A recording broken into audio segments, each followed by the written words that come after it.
Office পাড়ার বিবাদী bug থেকে বা তোমরা ডালহৌসি বলতে পারো, সেখান থেকে একদম সকাল সকাল আমরা এই যে এই দাদার দোকান থেকে বা হোটেল থেকে একদম ভেজ আমরা কিন্তু নিয়ে নিয়েছি এরকম আলুর পরোটা, এদিকে আলুর দম আর এক পিস জিলাপি, যার দাম আছে মাত্র 46 টাকা।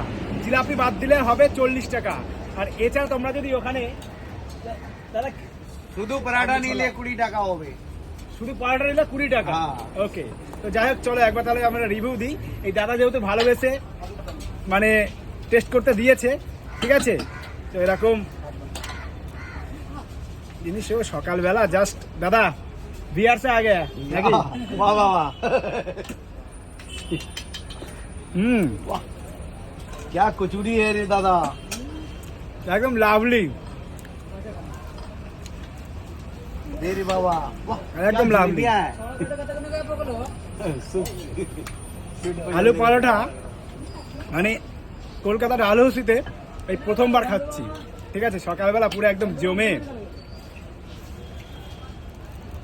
তো তোমরা আসো একবার এখান থেকে খেয়ে দেখো। দাদা নামটা কি একবার দাদা বলো? मामा कचौड़ी, মামা কচুরি, বাহ মামা কচুরি।